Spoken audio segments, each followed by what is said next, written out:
This is Southern Cross News with Rachel Williams. Good evening. The desperate search continues for a former Launceston Grammar School teacher, Bruce Fairfax, lost in bushland in Tasmania's far south. Thick vegetation is hampering the search efforts as police say the limit of survivability approaches. But dozens of friends and family aren't giving up. They're teaming up with emergency crews in the hopes of finding the 66-year-old alive. It's slow going as searchers pick through the bush in Tasmania's far south. Joining the effort are Bruce Fairfax's mainland-based daughters, desperately trying to find him.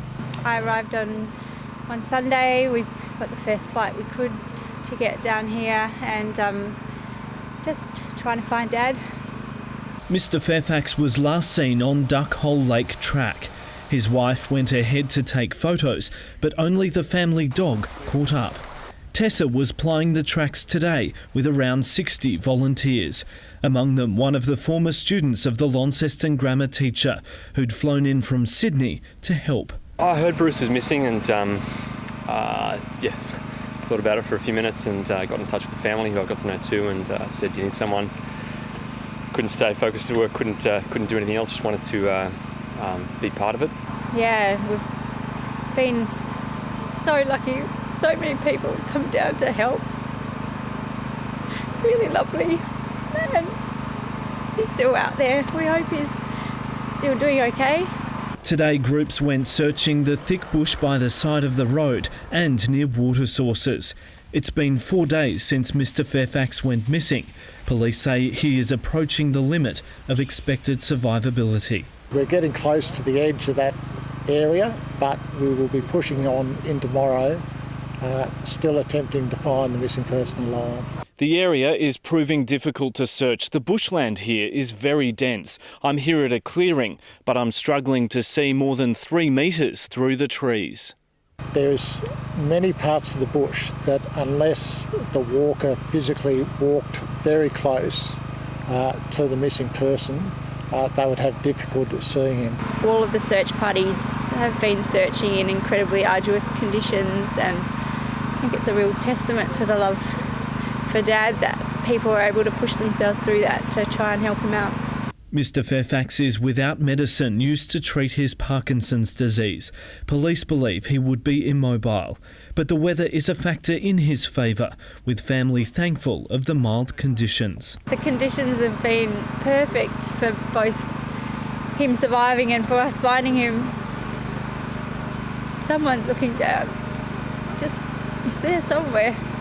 It will be another long night for the family, with their minds no longer occupied as the search is paused until the morning. Michael Breen, Southern Cross News. A bushfire near Hobart's southern outlet is being monitored by the fire service as part of an important backburning operation. Local residents are being urged to remain vigilant as temperatures this week create prime bushfire conditions.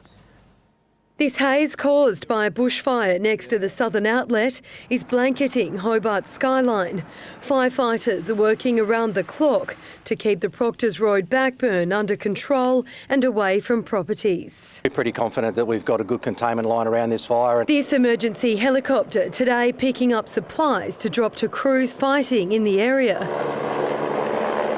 The 44-hectare blaze has spread across Ferntree, Ridgeway and Mount Nelson. While this bushfire is posing no threats to nearby properties, local residents are urged to seek medical advice if the smoke affects them. That's primarily because we're doing some additional burning, but we'll keep them informed through our website. While residents from the southeast of Tasmania are urged to check any fires that have been burning over the last 72 hours, with tomorrow's weather predicted to fuel dangerous fire conditions. And make sure that they're completely extinguished, because tomorrow's conditions will certainly pick any hot embers up and carry them into unburnt fuel. This year's fire season is anticipated as high danger due to extremely dry conditions. Even in low-risk areas, residents are warned to be prepared. They can clean up around their properties, they can make sure that they get rid of any unwanted fuel, and make sure their bushfire survival plan is up to date. The Tasmania Fire Service also calling for volunteers around the Midlands, the East Coast and the Tasman Peninsula. Louise Hedger, Southern Cross News. Thick black smoke blanketed Launceston this afternoon after a fire broke out on the outskirts of the CBD. The fire started around 3:30 in a swampy area of gorse. Despite being close to structures, nothing was damaged and the blaze is now under control. Meanwhile, firefighters are continuing to patrol 2 hectares of vegetation near Hogarth Street in Waverley after a fire took hold there around 7 o'clock last night. The cause of both fires is still being determined.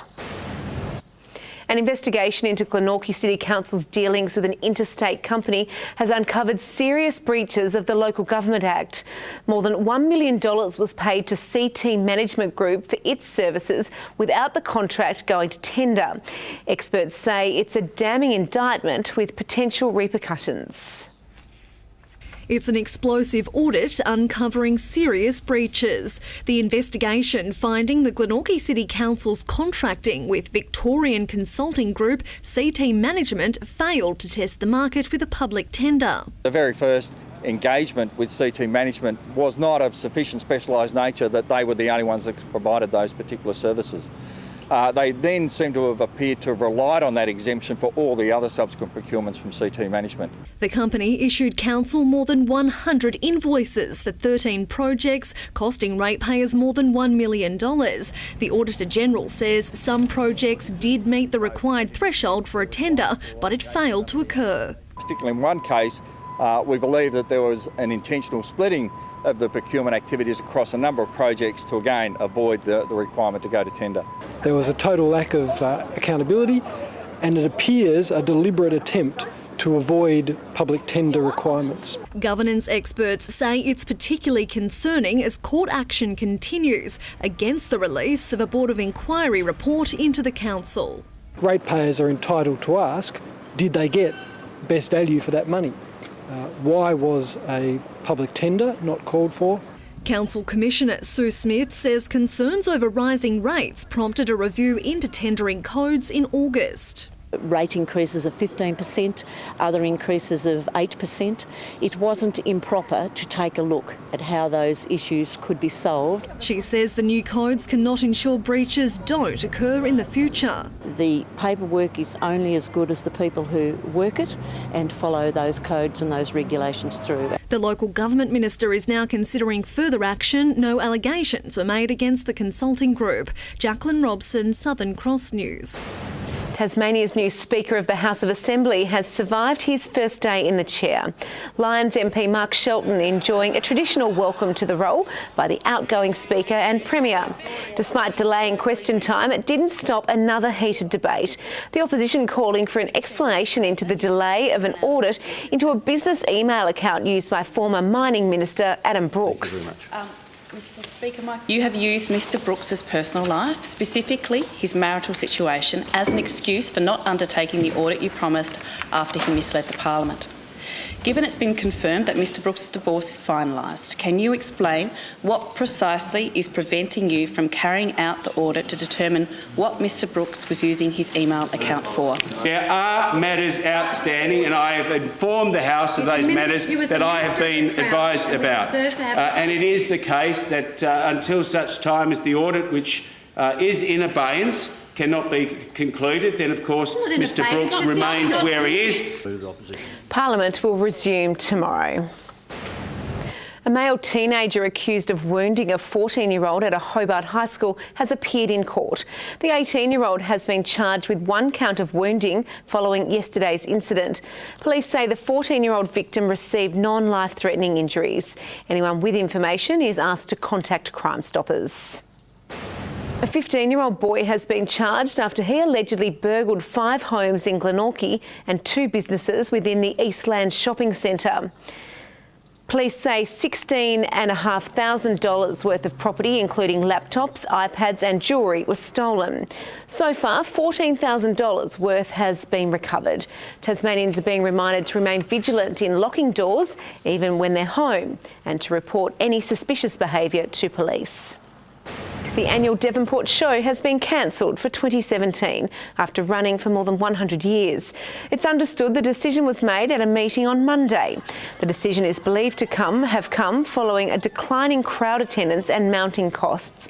The show was set to be held on the 1st and 2nd of December. Tasmanian firefighters have set alight 3 large shipping containers to improve their firefighting skills. With building materials changing considerably over the past 50 years, the service says it's important to improve techniques. Lighting up shipping containers to improve their firefighting skills. Yeah, it gives us something that we can train in that's close to reality, so we become more proficient and better at what we do. Wearing breathing apparatus, crews entered the burning structure, putting their skills into practice. Earlier in the day, the firefighters were taken through a number of drills, including moving safely through doors. Yep, and stop. And using a doll's house to simulate the effect of a backdraft. During the last 50 years, firefighting's changed. Buildings have developed and changed, and the average home contains modern furnishings which burn harder and faster, and we need to be prepared for that. By the end of this week, 100 Tasmanian firefighters will have completed this training. The aim is to not only save structures, but also save lives. Once upon a time, we were told that don't waste water on smoke, and we now know smoke burns. So what we've been doing is learning how to deal with that smoke so we're safer as firefighters and the community. Firefighters in the state's south are expected to go through similar training next year. Monica Dadson, Southern Cross News. New radio survey results show Hobart's Hit 100.9 has been rated the top FM breakfast show for the city, while ABC Radio remains the top AM station in Hobart. Triple M also made significant gains among listeners aged between 25 to 54 since its rebranding in 2016. The top FM station overall went to 7HO. Tasmania has recently played host to a group of 50 guests travelling around the world on a tour that cost $200,000 per head. Our state's iconic attractions were the draw card for the special visitors, with Mona and Breen Island top of the visitors list. Basically puts on the map that the luxury travel that we are creating down here, especially with the domestic, and now to be able to do the international direct. They did fly from Auckland directly to Hobart Airport. It is expected there will be another high-end tour in 2019. Senior drivers across Tasmania have access to a free educational program designed to make them feel more confident in their cars. The RACT Car Feed checklist program comes as part of Seniors Week, which runs until Sunday. Particularly with modern vehicles, it's becoming harder and harder to know all the gadgets and the mods and cons. So we just make sure the older driver is nice and high in the car, they have really good visibility, that they have no blind spots in their mirrors. It aims to provide older drivers with advice and information on how they can fit their cars better to maximise safety and comfort. 6 young men from Denmark are on a mission to bring smiles to the faces of the elderly through a bike ride. The volunteers decided to pedal their bikes from Newcastle to Tasmania, visiting Australian nursing homes during their gap year. We are biking with this non-profit organisation called Cycling Without Age, which is supposed to benefit the elderly people of the communities around the world, where we have our rickshaw, as it's shown right here, and we ride them around Australia and then take residents at nursing homes or retirement villages out for tours. They are spreading the word about Cycling Without Age, a movement which started in Denmark. The program aims to get everyone out on their bike trails, regardless of their age and ability. They will ride to Hobart to deliver one of their trishaws to a nursing home. Hundreds of people with a disability in Tasmania will now have a statewide sport and recreation service. It comes after the Commonwealth Bank teamed up with the New Horizons Club to provide $50,000 a year over 3 years. The money will help develop and provide inclusive sporting programs to the state's south. In New Horizons Club, which is heavily based in the north now, we've got nearly 400 members. So to expand that and go to the south, we're hoping that we're going to pick up a lot of members that have maybe slipped through, that aren't having those sporting opportunities. These are the staff's funds that get matched dollar for dollar by the Commonwealth Bank and allows us to do good things right across the state. So it's Tasmanian money being spent in Tasmania. Programs will be launched in the south of the state next year. We'll now look at business and finance with thanks to Tasplan, your local super fund. Rising commodity and energy prices have powered mining and energy stocks and lifted the Australian share market to its highest level since May. The ASX 200 index has risen by 42.8 points. And a short time ago, the Australian dollar was trading at 78.5 US cents and 109.54 New Zealand cents. Tasmania's JLT One Day Cup hopes appear to be over after Queensland posted a massive score at Blunston Arena this afternoon. Needing a double bonus point to advance, a short time ago the Tigers were 2 for 24 after 6 overs. Deep in enemy territory, the Bulls wasted no time in reaching the fence. But Matt Renshaw's joy was short-lived as Andrew Feckerty found the edge. That's a nick and a good catch to Wade, and the first wicket is removed. From there, fellow opener Usman Khawaja set about building a total before Boyce tempted him down the pitch on 41. It's going to be a catch. Can it be taken? Can it finally be taken? It is. Marnus Labuschagne showing the Bulls skipper how it's done soon after as he upped the pressure before edging his way past 50 by the halfway point of the innings. But his luck ran out on 64 when Simon Malenko skiddled his stumps. And he's bowled him! So the double bluff has worked. He's walked across his crease, Labuschagne. That's really good captaincy. Enter Joe Burns, young paceman Riley Meredith learning a hard lesson on where not to bowl to a former Test opener. The Bulls running hot as Hazlitt motored towards a half-century. The run rate was nudging toward a run of ball by the time the 200 came up as Burns again opened his shoulders. The Tigers' attack, hemorrhaging runs and wickets were in short supply despite Hazlitt's departure for 72. Queensland finishing their 50 overs at 8 for 339. Tasmania with a massive task ahead as the run chase continues. Andrew McCarthy, Southern Cross News. Well, some of Tasmania's most promising footballers are facing a nervous wait ahead of tomorrow's AFL Women's Draft. Among those in the mix are Launceston's Daria Bannister, Georgia Hill and Courtney Webb. All three have already taken on the nation's best at the inaugural AFLW Draft Combine earlier this month. It's a dream come true. It's good to know that there's a pathway to the AFLW now. I've only been playing football for 2 years and I didn't realise that, football had taken off by then, but yeah, it's amazing to be a part of now. The draft kicks off in Melbourne at midday tomorrow. Good evening. Another great day again. Hobart 29 degrees, Launceston 27, Burnie and Devonport 18 degrees. 30 at Campania, the warmest today with temperatures above average statewide. Fingal 29, Ouse 27, Grove and Scottsdale 26, Friendly Beaches and Lyawini 23 degrees, Flinders and King Islands 22. Mostly clear over the southeast states today. Some prefrontal cloud is crossing the Bight. There is extensive cloud over the Coral Sea and eastern Queensland, and a cold front approaches Western Australia. Over our region, just some high-level cloud over the southeast of the state. The rest of Tasmania clear, apart from a little sea fog over the northwest. Tomorrow, the high sits anchored over the Tasman Sea, continuing the northerly flow over Tasmania. A weakening front is to our west, another entering the Bight. Coastal troughs over the west and east of the continent.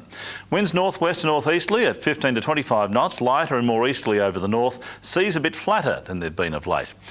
Tomorrow, a mostly sunny 29 for Hobart, 30 for Geeveston, Bothwell sunny and 28. It continues. Launceston early fog but a sunny afternoon, 27, 18 the top for Devonport, 26 for Cressy and a sunny day.